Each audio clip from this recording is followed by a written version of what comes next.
सामने students grade 8-9 आज हम शुरू कर रहे हैं। जो शुरू किया अगर बायो का जो चैप्टर था हमारा न्यूट्रिशन, उसको इससे आगे जो टॉपिक है वो फॉरवर्ड करेंगे। यह पेज नंबर 161 पे टॉपिक है effects of malnutrition. An extended period of malnutrition can lead to the problems like starvation, ये कहत हो सकती है, heart disease, constipation and obesity. Starvation is a severe reduction in nutrients and energy intake and is the most horrible effect of malnutrition. Students, सबसे पहले हम ये देखेंगे कि स्टारवेशन होता क्या है। स्टारवेशन क्या है कि उसमें जो न्यूट्रिएंट्स है या एनर्जी है वो बहुत कम दस्तियाब होती है लिविंग ऑर्गेनिज्म को, and is most horrible effect of malnutrition in humans. Prolonged starvation causes permanent organ damage and eventually result in death. तो उसका जो इफ़ेक्ट होंगे वो क्या है कि उससे ऑर्गन डैमेज हो सकता है और फिर मौत भी बाकी हो सकती है। Heart disease are also increasing in the global level and one of the cause of these in malnutrition. The cause is these is malnutrition. People who take unbalanced diet, यानी पहले जो प्रॉपर नहीं लिखते हैं, high in fats, junk food बहुत ज़्यादा लेना, जो कि स्टूडेंट्स आजकल स्पेशली जो टीन एज है, ये यंग जनरेशन है, वो ज़्यादा इस पे बर्गर एंड पिज़्ज़ा पे आ चुकी है। तो ये फूड बहुत ज़्यादा फैट्स में हाई होते हैं।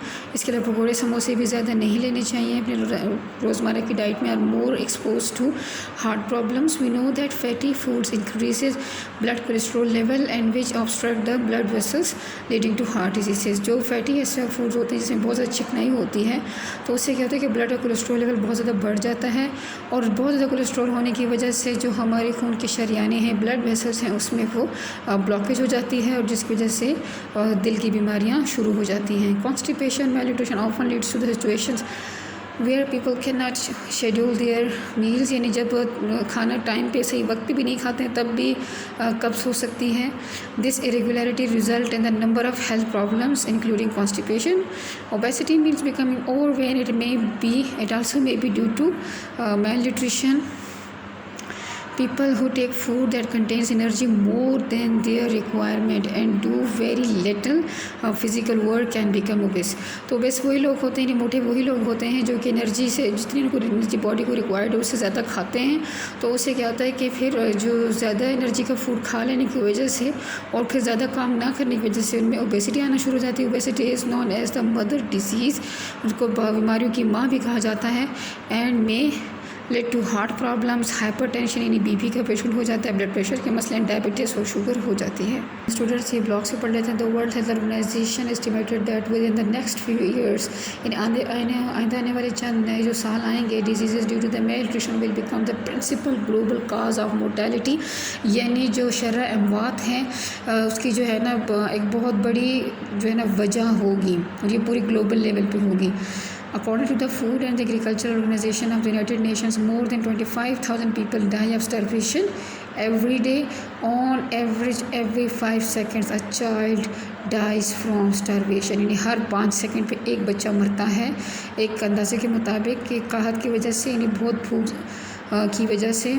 और जो है ना 25,000 जो लोग हैं वो हर दिन मरते हैं, और जिसमें से हर 5 सेकंड पे एक बच्चा मरता है। यहाँ पे ज़रा हम देखते हैं कि जो malnutrition के जो असरात हैं ओवरऑल बॉडी पे ना बताए हुए हैं कि फिर क्या होता है कि इन्फ्लेमेशन इन जॉइंट्स। आप देख सकते हैं कि ये ओवरऑल जो बॉडी दिखाई गई है थोड़ी सी ओबेस पर्सन की है, ये मोटे पर्सन की है, या इसमें सूजन आ चुकी है, तो इसकी जॉइंट्स में भी इन्फ्लेमेशन होगी, लिवर इसका डैमेज होगा, फैटी लिवर हो जाएगा, यानी येलोइश आप उसको देख सकते हैं, येलोइश स्पॉट्स आना शुरू हो जाएंगे, किडनी, ठीक है, तो वो भी डैमेज होना शुरू हो जाएगा।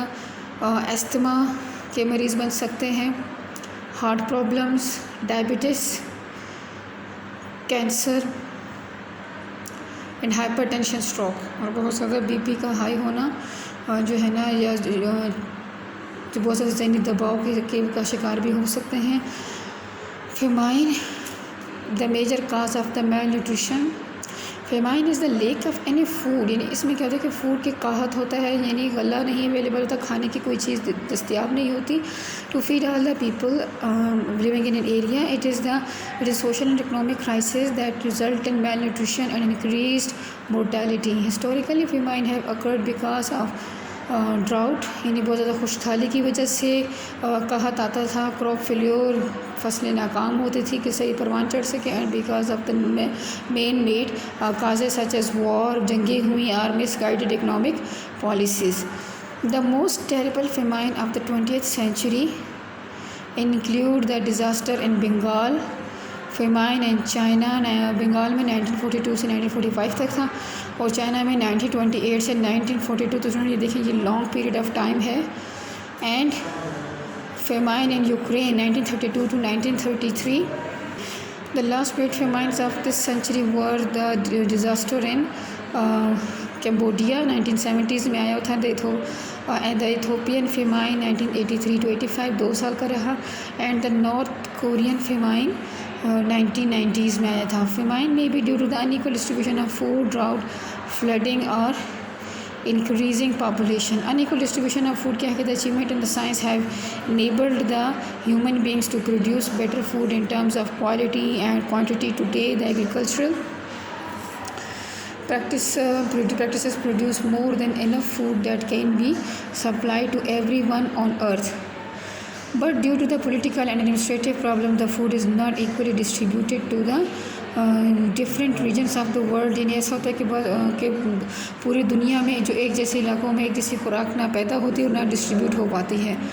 The result is that there is always surplus food in countries like America, UK and the Canada etc, and at the same time the people have nothing to eat in countries like the Ethiopia and Somalia etc। तो ऐसा है कि कुछ countries के पास तो ज़्यादा खुराक होती है, कुछ कंट्रीज़ के नाम भी जिसमें फिर ज़रूरत के हिसाब से भी खुराक अवेलेबल नहीं होती। तो ड्राउट क्या है? Drought is a period of time when there is not enough water. सबसे पहले आपने जो भी यहाँ पे दी जाए उसकी डेफिनेशन साथ से ज़रूर करनी है।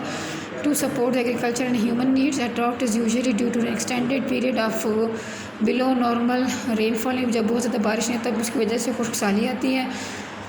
Droughts decrease and even stop the crop yields resulting in famine। जैसे कहा तो सकता है फ्लडिंग, सैलाब का आना।